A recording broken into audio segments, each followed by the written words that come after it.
Bom, pessoal, boa tarde a todos. Estou feliz que vocês estão participando da monitoria de hoje. Eu vou começar agora e eu vou compartilhar o material. E quando eu compartilhar minha tela, eu vou sumir, quer dizer, a tela do Teams vai sumir para mim. Então, eu não vou ver vocês. Então, se alguém tiver alguma dúvida, pode abrir o áudio, que facilita. Aí, não tem problema, no meio da explicação, pode abrir o áudio, que eu paro, explico.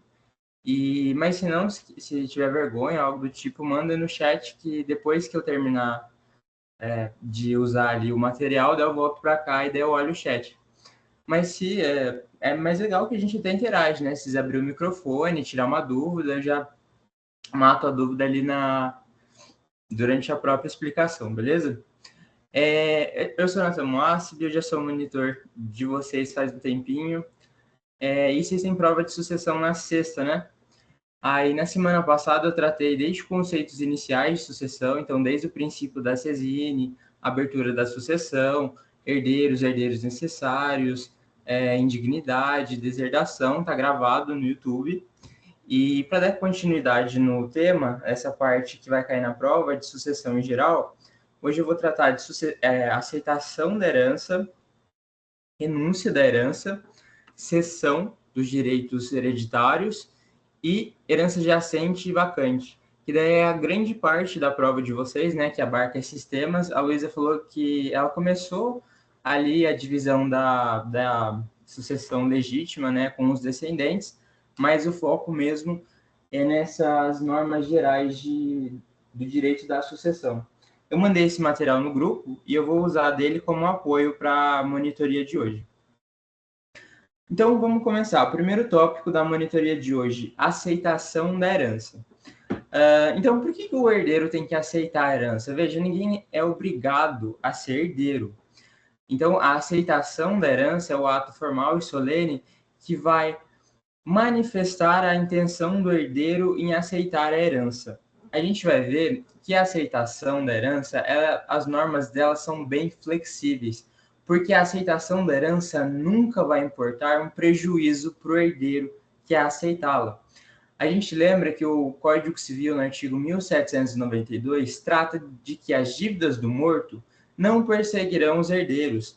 As dívidas do morto, as dívidas do autor da herança, tão somente obrigam a herança que ele deixou e nos limites da herança. Então, ninguém vai herdar do morto dívidas. Como assim?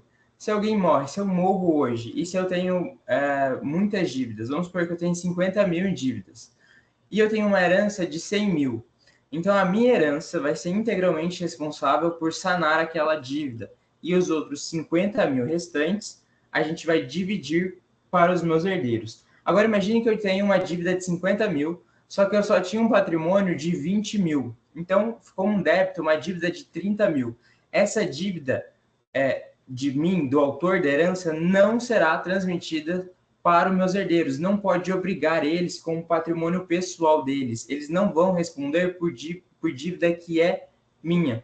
Então, a herança nunca vai importar um prejuízo para os herdeiros, por quê? Ainda que o morto tenha muita dívida, essas dívidas não vão obrigar, não vão responsabilizar o patrimônio dos herdeiros. Por isso que a aceitação da herança, o Código Civil, ele traz um rol ampliativo, de modo que eu posso aceitar a herança. Enquanto a renúncia, a gente vai ver que ela é mais formal, mais solene e são hipóteses mais restritas, porque a renúncia, sim, vai importar eventualmente um prejuízo para o herdeiro, ele não vai receber um cunho econômico, né, os bens daquela herança. Então vamos começar. Quais são as formas de aceitação da herança? A gente pode aceitar ela de forma expressa, tácita ou presumida. Primeira delas, aceitação expressa da herança. A aceitação expressa da herança vai ser sempre se dar por escrito. Então, eu vou declarar que eu aceito a herança e eu vou pôr a termo escrever a minha declaração. E essa declaração pode ser em escrito público ou particular. Particular é uma folha de papel que eu mesmo, enquanto particular, redijo a declaração que eu assino, né? Que eu aceito a herança. Agora, todo documento público, em geral, ele é feito no cartório, no tabelião. Por que a gente fala que esse documento é público? Porque o tabelião ele tem fé pública, o Estado confere ao tabelião a fé pública de que aquele ato praticado tem veracidade. Então, por isso, os documentos feitos em cartório, toda vez que a gente vê um documento público, é feito em cartório, porque o tabelião tem fé pública sobre aqueles documentos que ele lavra. Então, documento público, a gente já remete direto aos documentos produzidos, em regra, no cartório. A declaração verbal, ela não vale. Então, ainda que eu tenha testemunhos, eu falo, aceitei a herança, isso por si só não é válido. Tem que ser reduzido a termo, a inscrito essa declaração de aceitação. Em geral, a gente vai ver que isso é um pouco desnecessário, porque a renúncia, a aceitação só é elidida, só é posta fim, ou seja, só não há aceitação se houver a renúncia expressa da herança. Então, essa forma expressa de aceitação ela é pouco usual, digamos. Depois, a gente vai ter a aceitação tácita. O que é algo tácito? Opa, pulou para o final. Algo tácito é aquele em que o conjunto de ações que uma pessoa toma levam, só uma pessoa que queria ter aquela atitude toma um conjunto de ações. Então, o que seria a aceitação tácita? É a aceitação pela qual o herdeiro toma um conjunto de ações que só fazem essas ações quem aceitaria a herança. Só tem aquelas atitudes que o herdeiro está tomando quem aceitaria aquela herança. Como, por exemplo, abrir o processo de inventário. Então, o herdeiro vai até o juízo e abre o procedimento de inventário. Veja, se eu abro um procedimento de inventário, isso manifesta tacitamente que eu tenho interesse em aceitar a herança, porque só abre o inventário quem aceita a herança, senão eu nem abriria aquele inventário. Ou então, o herdeiro que se habilita no processo de inventário, que constitui advogado no processo de inventário, ou eventualmente até mesmo um herdeiro que vende a sua parte da herança para um terceiro, que a gente vai chamar de cessão da herança. Só tem esses atos, só toma essas atitudes quem inegavelmente aceita a herança. Por isso é uma aceitação tácita, porque o herdeiro toma um conjunto de atitudes que só quem aceitaria a herança o faria. Por exemplo, abrir o procedimento de inventário no judiciário, vender a cota dele na herança. Essas são atitudes que demonstram tacitamente que aquele herdeiro aceita a herança. E a terceira forma de aceitá-la é de forma presumida. A forma presumida ocorre quando o herdeiro ele não manifesta a aceitação da herança diretamente. Aberto o processo de inventário, que é o procedimento que vai ali arrecadar, né, listar os bens da herança e dividi-lo entre os herdeiros, basicamente o inventário é isso. Listagem, que é a lei chama de arrolamento dos bens, e depois a divisão entre os herdeiros. Nesse espaço de tempo, o herdeiro ainda não manifestou a aceitação. Só que aquele herdeiro tinha credores. Então, aquele herdeiro deve para um banco, por exemplo. Aquele banco interessado pode, após 20 dias que foi aberto o processo de inventário, ele pode ir ao juízo e pedir, né, por meio de uma petição intermediária, falar, olha, juiz, provoque o herdeiro para que ele manifeste sobre a aceitação da herança. Se o herdeiro, após a notificação do juiz, né, para que ele aceite ou não a herança, nada o faz, ou seja, o herdeiro permanece inerte, ele é omisso, em 30 dias, presume-se que ele aceita. Então, presume-se que o herdeiro aceita a herança por a sua falta de atitude, pela sua omissão, numa hipótese muito específica, ou seja, foi aberto o processo de inventário não por aquele herdeiro, por outro, e aquele herdeiro que não abriu o processo de inventário tem credores, ele deve para terceiros, e esses terceiros vão até o juízo e pedem para o juízo provocar o herdeiro acerca sobre a aceitação da herança. Se o herdeiro nada faz, nada se manifesta em 30 dias, o juiz presumirá que aquele herdeiro aceitou a herança. Beleza? São essas três formas de aceitação da herança. É simples até aceitar a herança, é sinônimo de adir à herança. E um ponto importante que eu não tratei é que a aceitação da herança tem efeito ex tunc, porque vamos lembrar do princípio da Cesine. O que fala o princípio da Cesine? Ele fala que no exato momento da morte do autor da herança, os seus bens são transmitidos para os seus herdeiros. Então, essa transmissão já ocorreu. A aceitação que vai ocorrer no futuro, ela só confirma aquela transmissão que já foi feita pelo princípio da Cesine. Por isso ela tem efeito ex tunc, porque aquela aceitação retroage ao momento da abertura da sucessão, que pelo princípio da Cesine é o momento da morte do autor da herança. Certo? Depois, quanto à pessoa que manifesta, então quem pode manifestar a aceitação da herança? O próprio autor, né, o próprio herdeiro, diretamente, ele pode fazer a aceitação da herança, ou indiretamente. Alguém faz a vez do herdeiro. A gente pode ter, na hipótese de representação, então, por exemplo, os netos aceitam a herança do avô, porque o pai morreu, então os netos fazem a vez do pai, né, no direito de representação. Ou o tutor ou curador na presença do juiz. Então, vamos lembrar, tutor é aquele para o absolutamente incapaz, então para o menor de 16 anos que não tem pai ou mãe. Curador são para os relativamente incapazes que são declarados, que sofrem o procedimento de interdição. Então, o tutor ou o curador podem aceitar a herança mediante autorização do juiz. E, por fim, o conteúdo. A herança ela deve ser aceita em sua totalidade. A gente vai lembrar que, em regra, a herança ela ocorre ou a título universal ou a título singular.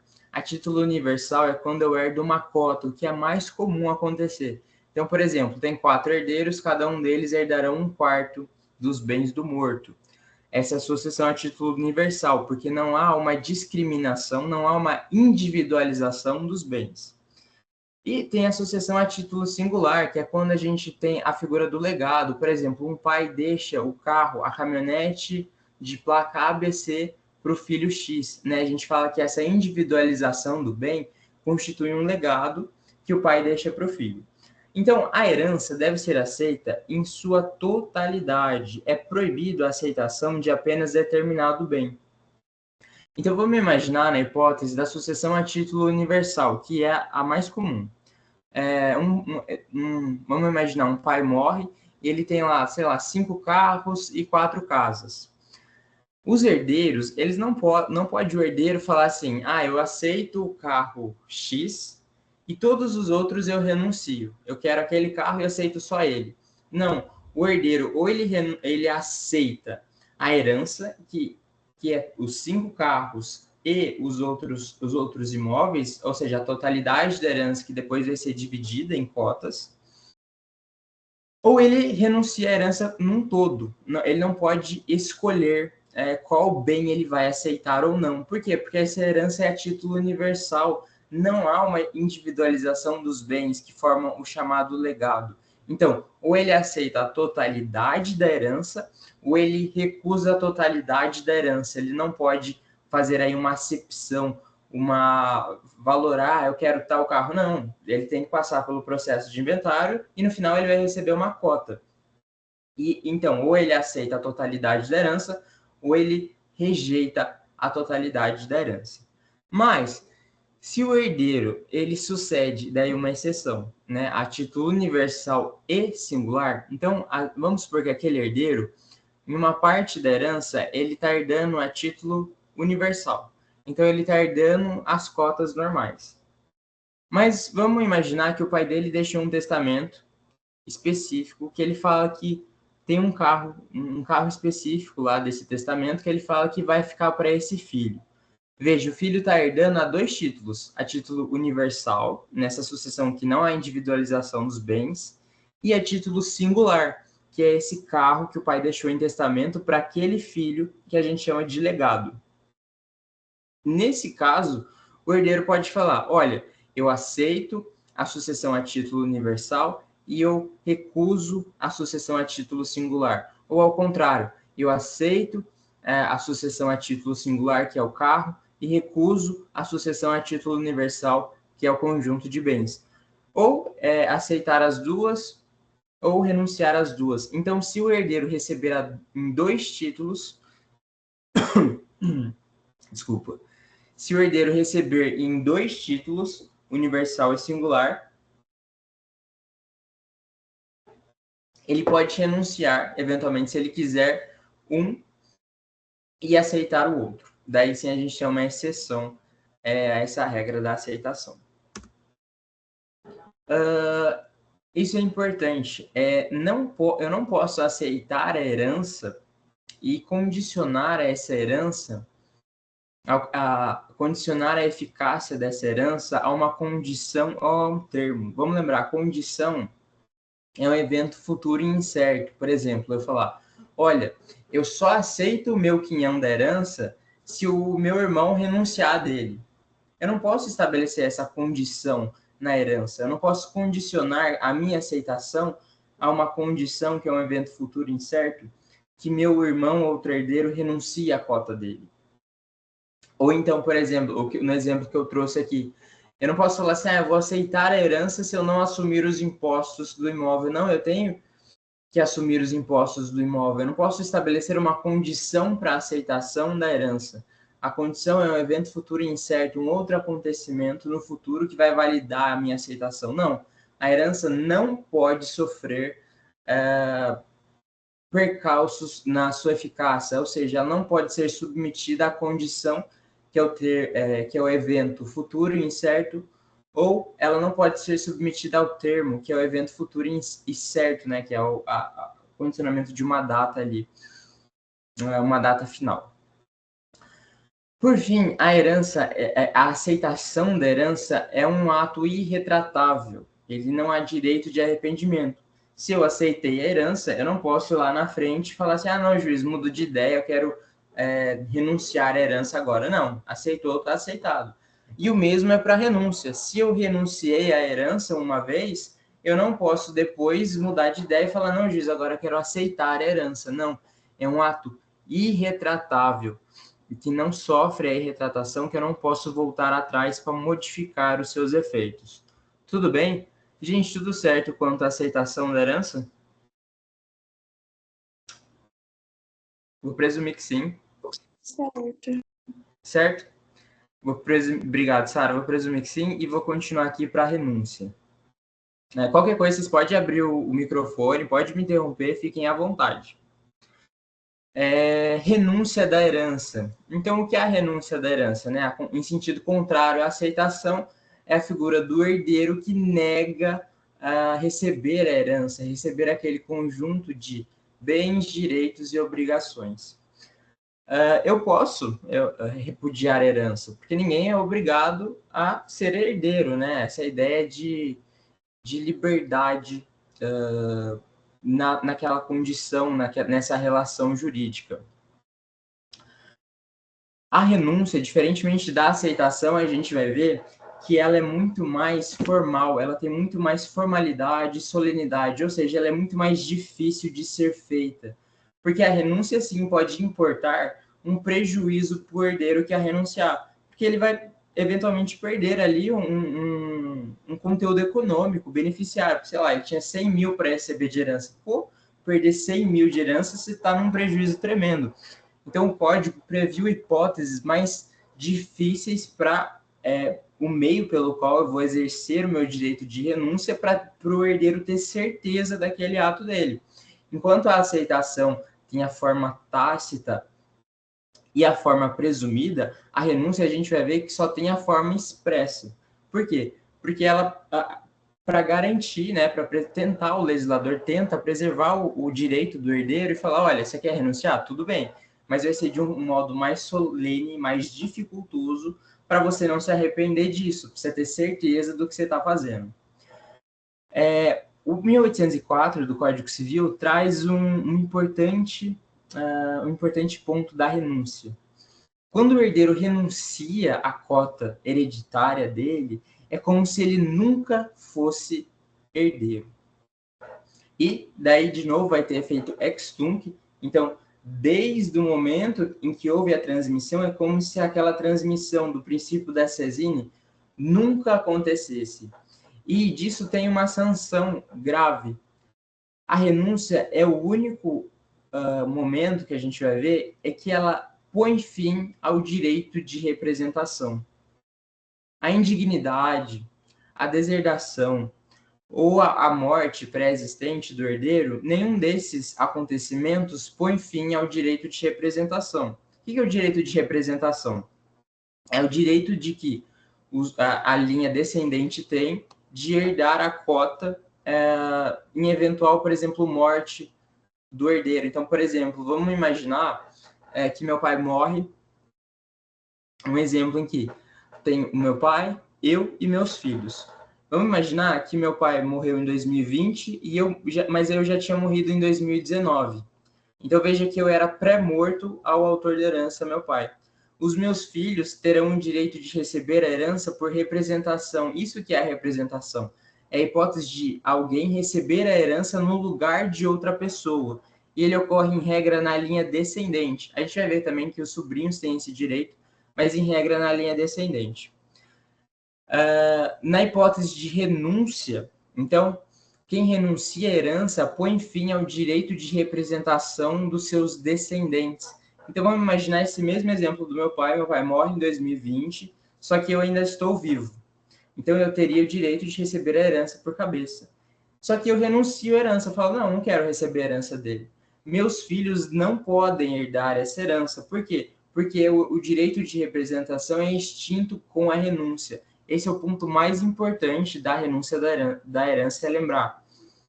A renúncia importa a extinção do direito de representação na linha descendente daqueles herdeiros.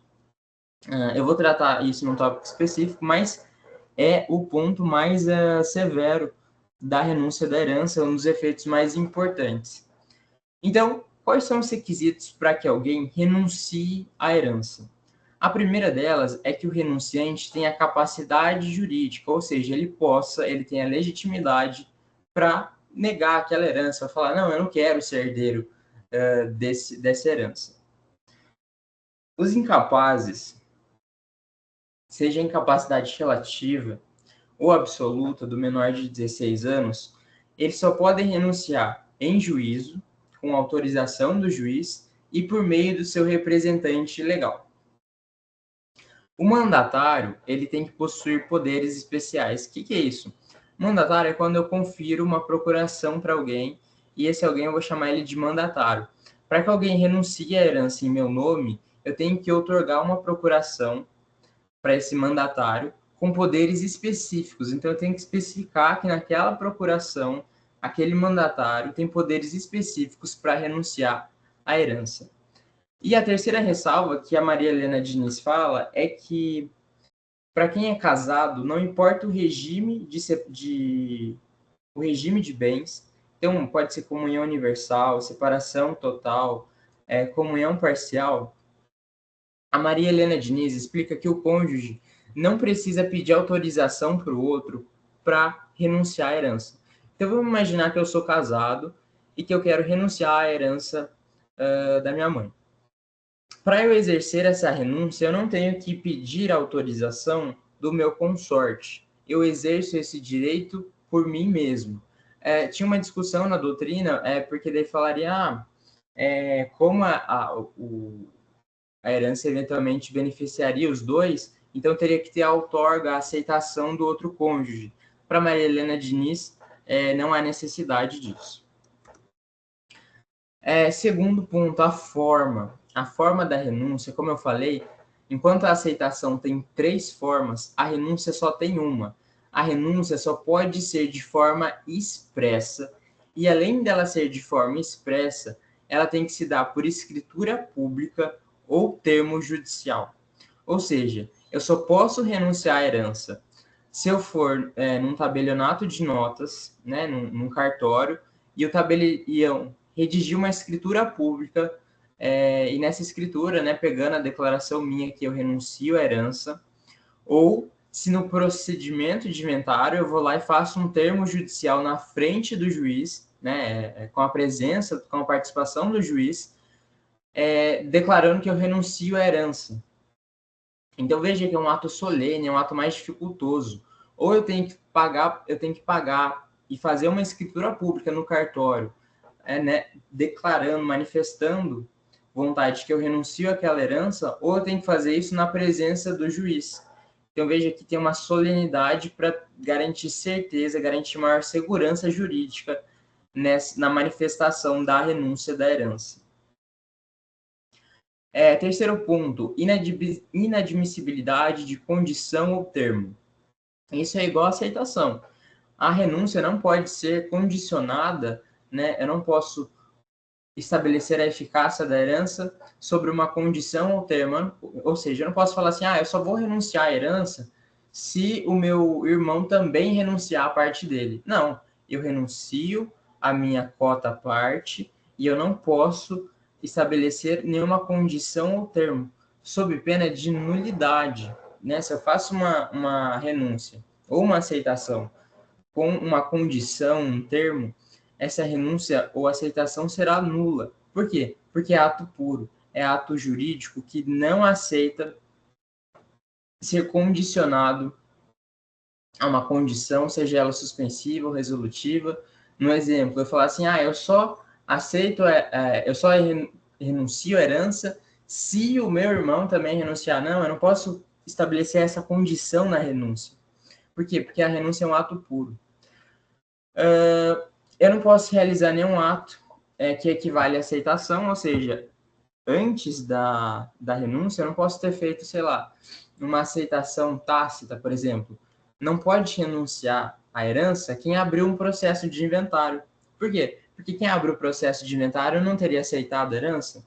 Então, se ele já aceitou, ele não vai poder renunciar. Ou seja, antes da renúncia, eu não posso ter me encaixado em nenhuma daquelas hipóteses de aceitação. Se eu me encaixei em uma daquelas hipóteses de aceitação, eu não posso renunciar. Beleza? Impossibilidade de renúncia parcial. Então, é a mesma modalidade da aceitação. Eu não posso renunciar a uma parte da herança. Eu não posso falar assim, aquele carro eu vou renunciar, mas o restante da herança eu vou aceitar. Não, é igual a aceitação. Segue a mesma regra. E, por fim, uma peculiaridade da renúncia é objeto lícito. A renúncia do herdeiro, ela não pode vir prejudicar credores daquele herdeiro. Por quê? Vamos supor, acho que se eu exemplificar fica mais fácil. Numa hipótese de que meu pai é autor da herança, morre em 2020, eu ainda estou vivo, ele ia ter uma herança de 100 mil reais, e vamos supor que eu estou devendo para o banco 50 mil reais. Então, veja, ser eu, uma vez herdando a cota do meu pai, esse patrimônio seria meu e o banco poderia se satisfazer da dívida, né? Porque ele tem um crédito comigo, ele poderia cobrar esse crédito na figura da herança. E daí eu poderia bem malandramente falar assim, não, eu vou renunciar à herança para não pagar aquele banco. Eu posso fazer isso? Não. Isso seria uma tentativa de fraude, o que seria um objeto ilícito. A renúncia seria ilícita, porque, veja, eu quero fraudar um credor meu. E daí o Código Civil, para resguardar o direito desses credores, ele fala o seguinte: se o herdeiro renuncia à herança e essa renúncia vir a prejudicar credores daquele herdeiro, os credores podem se habilitar no processo de inventário daquele inventário que aquele herdeiro participaria, em até 30 dias após o conhecimento do fato, para aceitar a cota do herdeiro em nome do renunciante.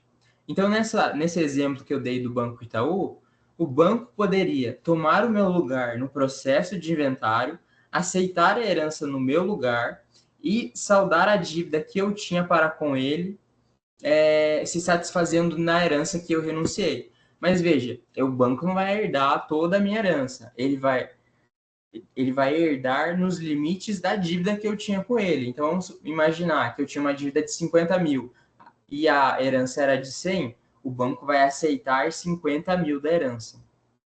Então, o 1813 do Código Civil, ele vem no instituto de proteger os credores, porque eu poderia, de forma de má fé, renunciar àquela herança para eventualmente não pagar o meu credor. E o Código estaria permitindo uma espécie de fraude ao direito obrigacional, a relação de obrigação que eu tomei com o banco naquela dívida. Então, o 1813 protege os credores, permitindo que, se o herdeiro renuncia à herança, os credores vão lá e se habilitem no processo e aceitem a herança no lugar do herdeiro que a renunciou.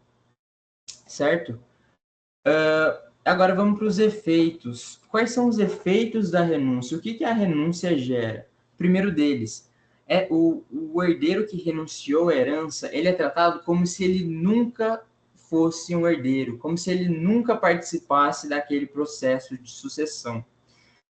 O quinhão dele, que ele renunciou, vai voltar para o Montemor, né? O Montemor, que é o conjunto de bens que compõem aquela herança. Então, vamos imaginar, para ficar mais fácil, meu pai morre em 2020, eu tenho 3 irmãos, todos vivos. Cada um iria receber 1/3. Se eu renuncio, aquela minha cota que eu ia receber, aquele meu 1/3 volta para o Montemor, para o conjunto da herança, e agora ela vai ser dividida entre os meus irmãos. Antes eles não receberiam 1/3, agora eles vão receber meio cada um. Por quê? Porque o quinhão de quem renunciou volta, né? Ele volta para os herdeiros da mesma classe.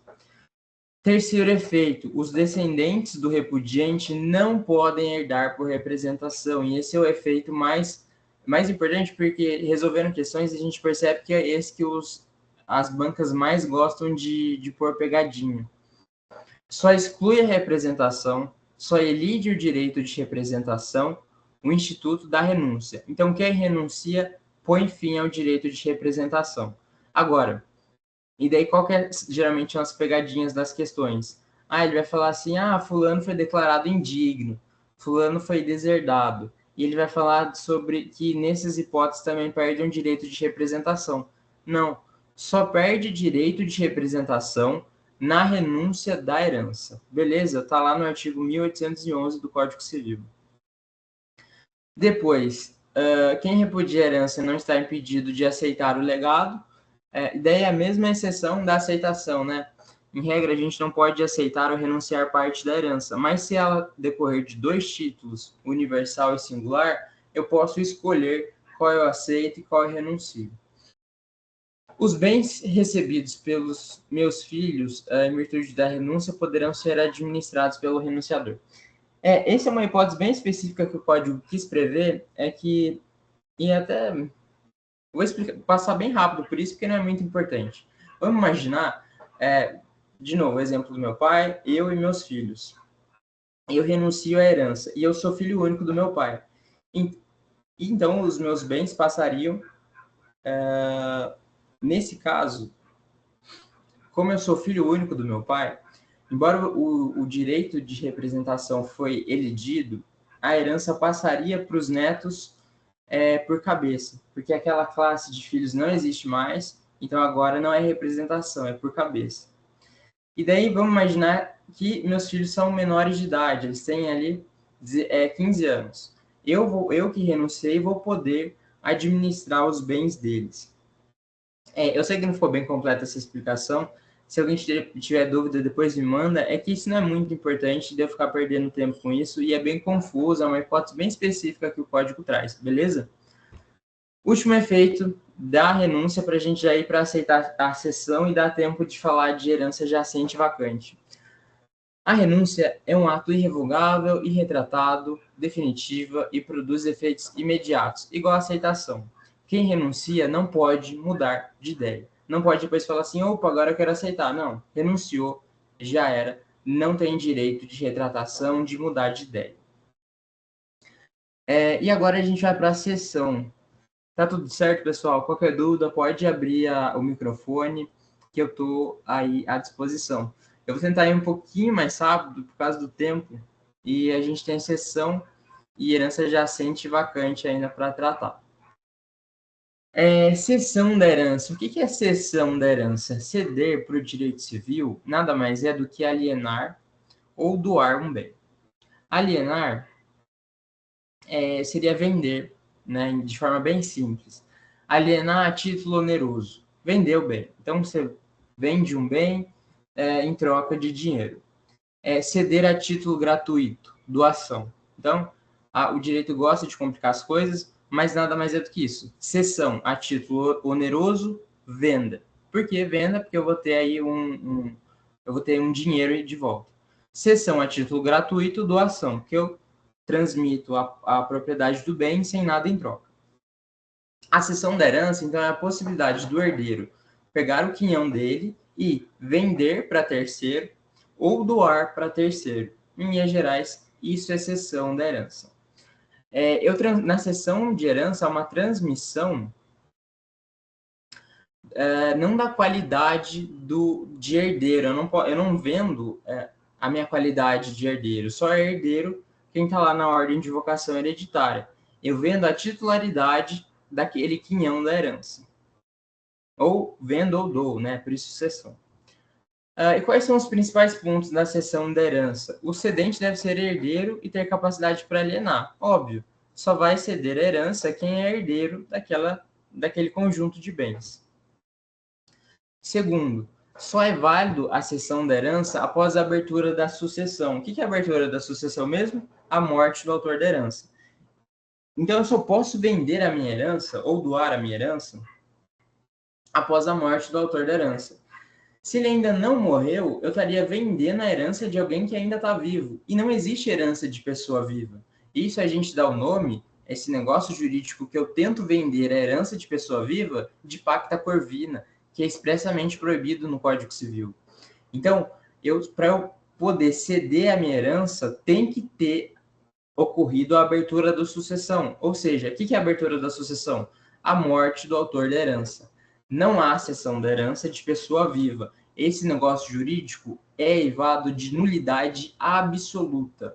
Não há herança de pessoa viva. Se não há herança de pessoa viva, eu não posso vender, eu não posso ceder a herança, porque ela ainda nem sequer existe.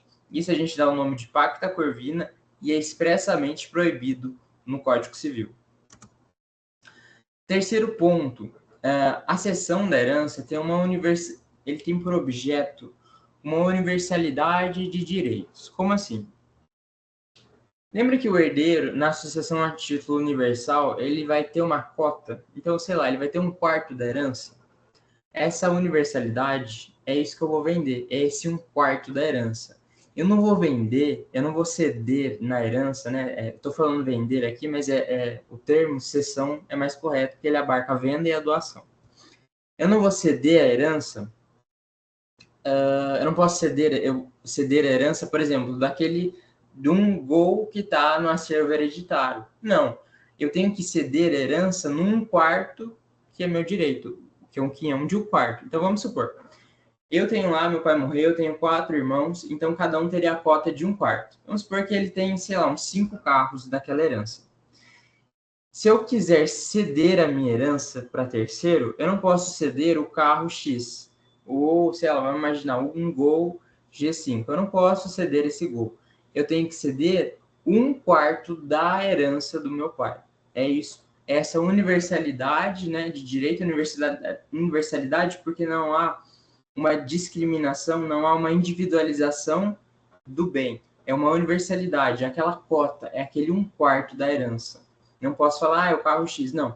É a cota que eu tenho direito. Por ser uma cota, a doutrina fala que é um contrato de risco, que vem do latim alia, aleatório. Por que aleatório? Porque se chegar no final, se eu ceder a minha herança, cedi a minha herança para o João, se chegar no final do processo de inventário e aquela herança que eu cedi para o João teve que pagar as dívidas do morto e o João não herdar nada, o João não vai ter direito de reaver o que ele me pagou. Por quê? Porque é contrato de risco. Do latim alha, é aleatório. É um contrato de risco porque o João não está comprando um carro especificado da herança que eu vou receber. Ele está comprando um quinhão que ainda vai ser devidamente apurado durante o procedimento de inventário. Então, se chegar lá no final do procedimento de inventário e a herança tiver que saldar as dívidas do morto, o João não vai herdar nada. E ele não vai ter direito de exigir que eu devolva o dinheiro da cessão da cota. Por quê? Porque é um contrato de risco. O João assumiu o risco ao celebrar essa cessão da herança comigo, de lá no final não receber cota alguma. Por quê? Porque a herança ainda tem que ter esse procedimento de divisão e partilha da herança. Como ele ainda não aconteceu, eu não posso prever que ele será certo e determinado. Porque se for depois da partilha, não tem por que eu ceder a herança. Depois da partilha da herança, aí os bens vão estar titularizados. Eu não falo mais em herança. Depois que a herança é partilhada, eu vendo livremente a minha cota. A cessão da herança ocorre antes da conclusão do processo de inventário. Então, eu cedo uma cota que eu tenho num processo de inventário, só que eu não cedo a garantia de que essa cota lá no final vai representar algum valor certo e determinado. Então, é um contrato de risco, porque quem tá recebendo, né, o cessionário, ele não tem a garantia de que lá no final do processo de inventário ele vai receber um valor X. Por quê? Porque se a herança for engolida pelas dívidas do morto, ele não vai receber nada. E ele não vai poder cobrar isso de mim, porque ele assumiu esse risco. Quinto ponto, o cessionário, em relação aos direitos hereditários, assume as mesmas condições do cedente. Então, ele titulariza... Desculpa te atrapalhar, perdão. Não, pode falar. Tem uma aluna falando que o chat ele não está aberto. Será que você poderia abrir, por gentileza? Eu vou tentar, porque o chat, quem monta a monitoria é o Matheus, ele que é o administrador da chamada. Então, se alguém souber onde que faz isso, se eu consigo fazer isso, eu iria agradecer. Vocês estão vendo a minha tela, não estão? Sim, a sua tela está aparecendo. Eu Alguém também sabe? não Você sei como sabe que faz.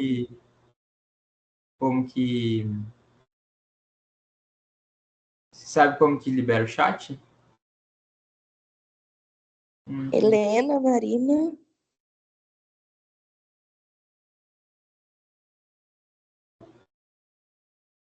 Bom, se coisa, quem tiver dúvidas, abre o chat, então, porque Abre o como microfone. você está presente, né? O chat não, o microfone. Porque como eu não sou eu que monta a videochamada, é o Matheus que cuida da chamada da monitoria, eu não sou administrador. E aí eu não tenho controle sobre o chat. Mas pode, se tiver vergonha de abrir o microfone, pode mandar mensagem no meu WhatsApp ou no meu Instagram, pode ficar à vontade. E se quiser abrir o microfone também à vontade.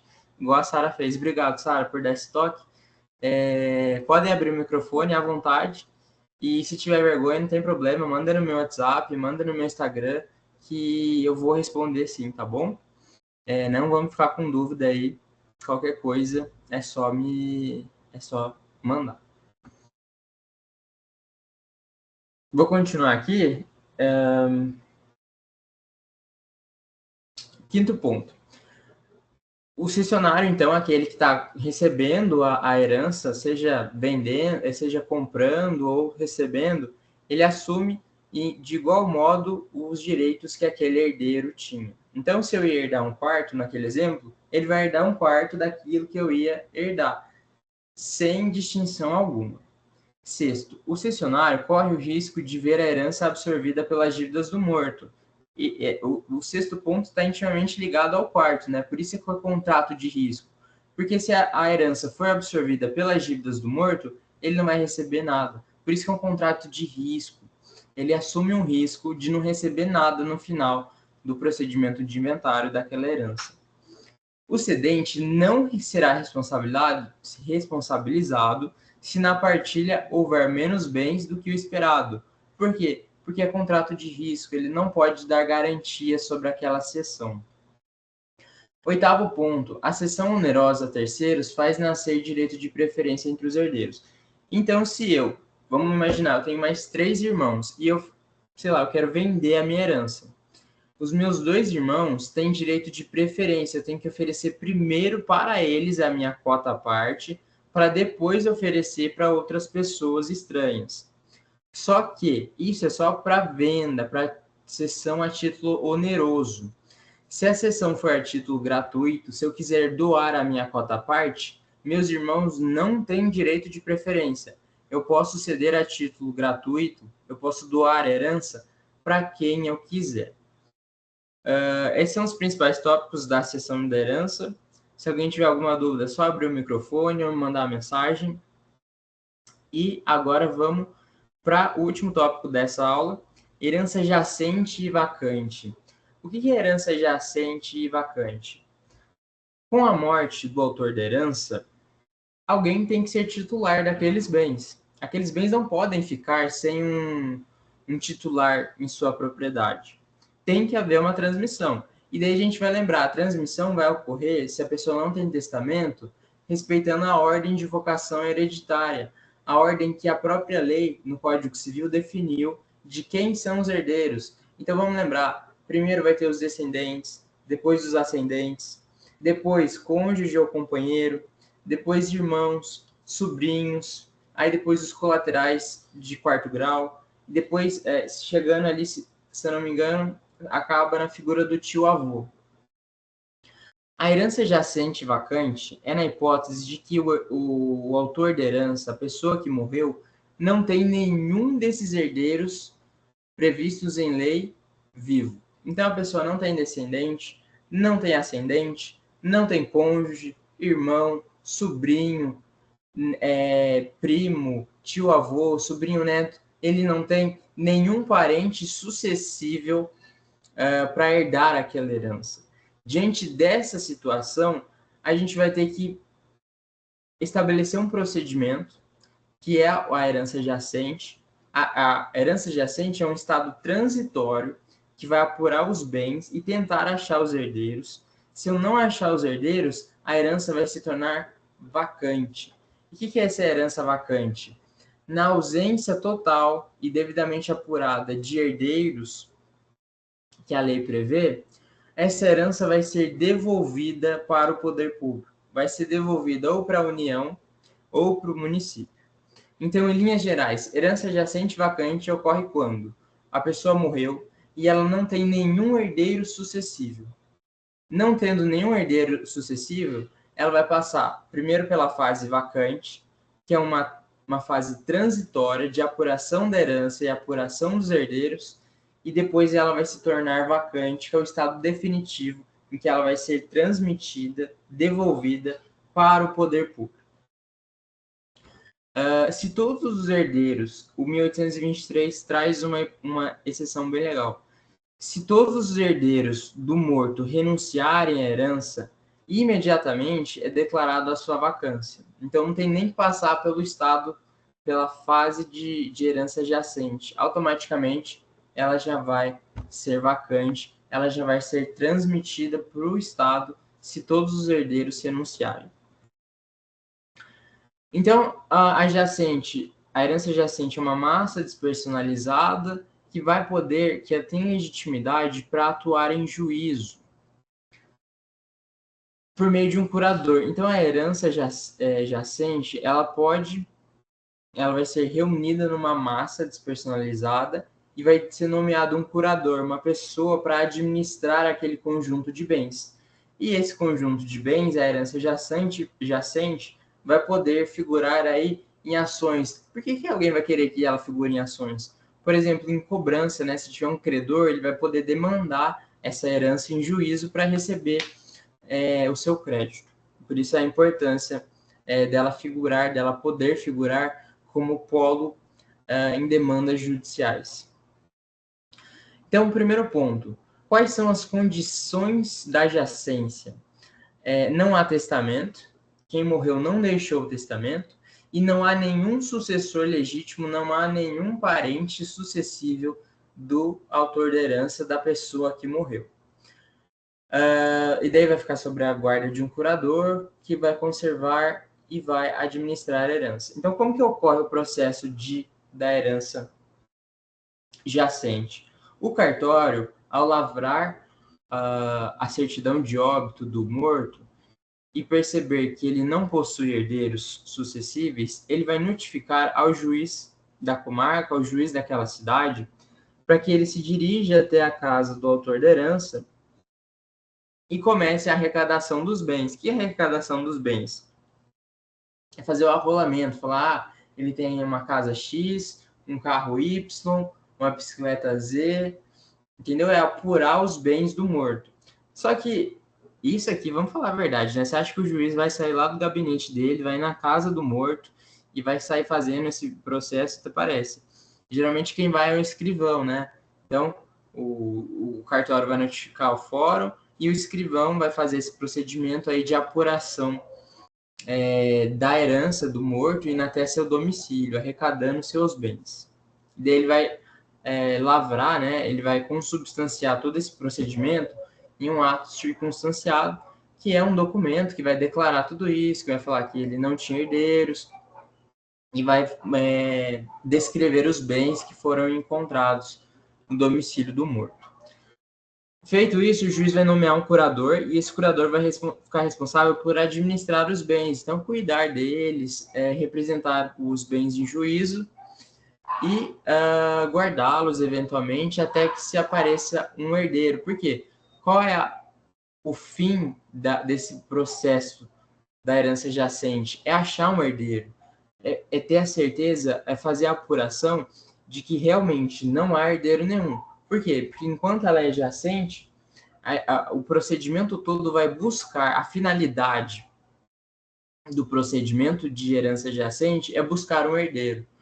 Então, a todo momento é buscar um herdeiro, esse é o fim da herança jacente.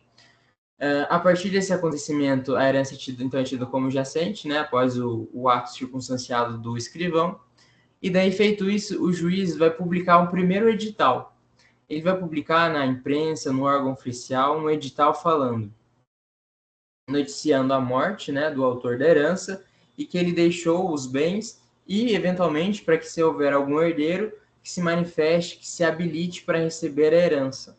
Por quê? Porque esse é o mote, esse é o escopo, é o fim da herança jacente, é que é achar algum herdeiro. E daí o 741, parágrafo 3º do CPC ainda fala: se houver qualquer herdeiro for encontrado no meio desse procedimento, automaticamente vai suspender a jacência e vai converter aquilo ali em inventário. Por quê? Porque se ele é herdeiro, a herança é dele, então tem que ser dado para aquele herdeiro. Como a jacência é para apurar se houver algum herdeiro, se for apurado, eu vou converter a jacência automaticamente em inventário. Após a publicação do primeiro edital, então, se houver qualquer herdeiro, eles podem se habilitar no processo. Eles podem ir lá e falar assim: eu sou herdeiro, me habilite nesse processo, essa herança é minha. A partir da publicação do primeiro edital, os herdeiros podem se habilitar no processo de jacência para converter a jacência em inventário. A partir da primeira data da publicação do edital, os sucessores podem se habilitar em um prazo de 6 meses. Isso é importante para os herdeiros colaterais. Por quê? Os herdeiros colaterais, eles terão esse prazo de 6 meses para se habilitarem. Findo esse prazo, os herdeiros colaterais não terão mais direito de reivindicar aquela herança. Os herdeiros necessários, como os descendentes, ascendentes e cônjuge, poderão se habilitar, melhor dizendo, reivindicar a herança mesmo após esses 6 meses que o 741 do CPC prevê. A habilitação do herdeiro procedente, como eu havia falado, transforma automaticamente a herança jacente em inventário. E se for improcedente, ou seja, se for negado o processo de habilitação, a herança jacente prosseguirá para a vacância. E daí, para os colaterais, eles se esgotam aqui a possibilidade de reclamar a herança. Esse prazo é meio que uma preclusão do direito de herança para os colaterais. Como vocês já tiveram processo civil, vocês sabem. Preclusão temporal é a perda de um direito processual em virtude da não ação da parte. Aqui é como se fosse isso. Olha, se os colaterais, né, a partir os colaterais, qualquer um deles, né? Eu falei terceiro grau, mas não é só eles. Colateral do segundo grau, terceiro ou quarto grau, não se manifestarem 6 meses após a publicação do primeiro edital, eles não podem mais reivindicar a herança, mas os descendentes, ascendentes e cônjuges, que são, né, os descendentes e ascendentes, são ali parentes na linha reta, eles podem ainda assim reivindicar, e é isso que a gente vai ver agora. Tá, abriu o processo de jacência, foi publicado os editais e nenhum herdeiro se habilitou. O que vai acontecer? Após 1 ano da publicação do primeiro edital, o juiz ele vai declarar a vacância daqueles bens. Ou seja, o juiz vai declarar a transmissão da herança do morto para o Estado. E daí vai funcionar da seguinte forma. Se aqueles bens se encontravam num território municipal, eles vão ser transmitidos para o município. Se aqueles bens se encontravam em um território da União, aqueles bens vão ser devolvidos para a União.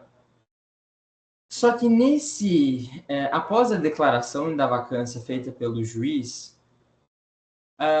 o Estado, a gente fala que tem uma propriedade resolúvel, uma propriedade que pode se resolver. O que é resolver a propriedade?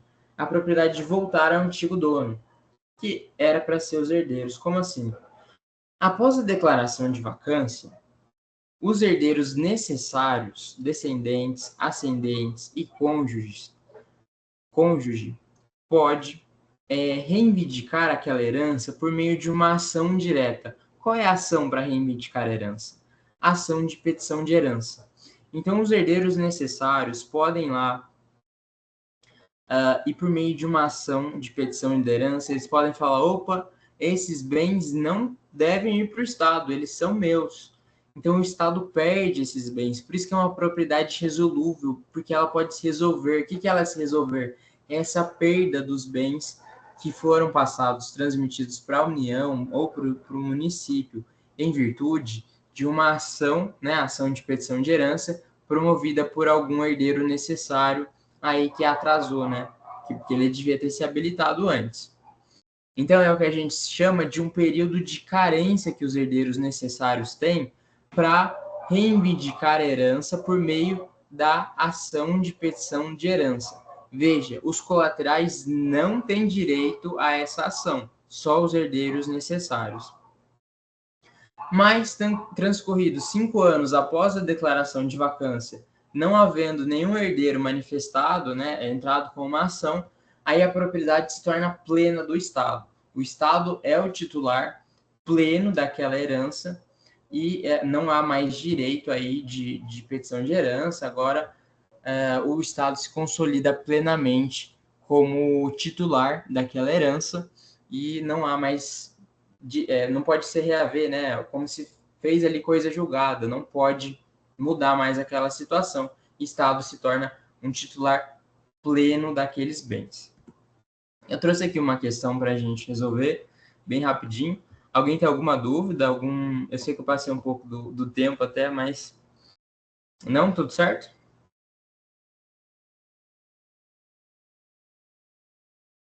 Sim. Beleza. Vou só resolver essa questão aqui, porque ela faz um resuminho bem legal. Eu também resolvi mais 2 questões da monitoria passada, então são questões bem legais que talvez possam cair na prova de vocês. Na outra monitoria também, no final, eu fiz mais 2 questões, vale a pena dar uma olhada, fica gravada no YouTube. Vamos lá.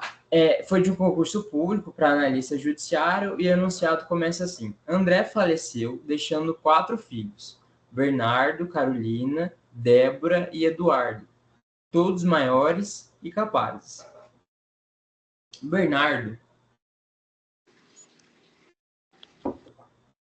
Bernardo renunciou à herança por instrumento particular subscrito por 2 testemunhas. Carolina renunciou à herança por escritura pública sob a condição de que Débora também renunciasse à sua parte da herança. Por fim, Débora renunciou à herança por termo judicial firmado nos autos do processo de inventário.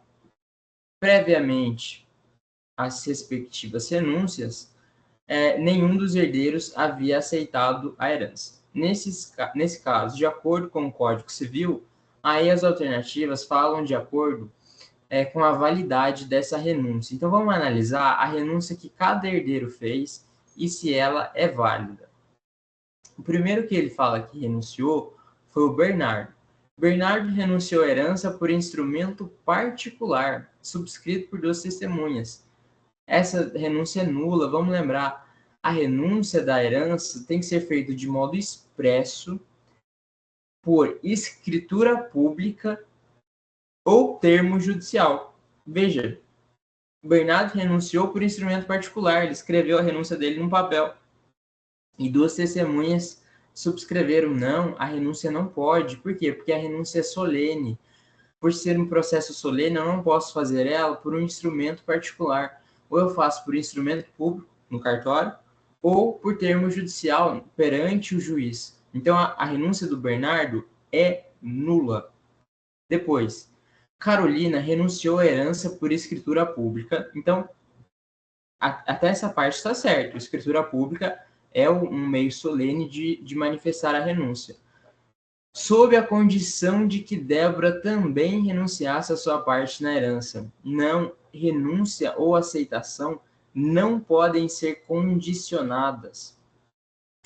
Não podem ser submetidas a uma condição ou a um termo, sob pena de nulidade. Então, a renúncia da Carolina é nula, porque ela condicionou a renúncia dela a que a irmã dela renunciasse. Ela não pode condicionar a renúncia, é ato puro.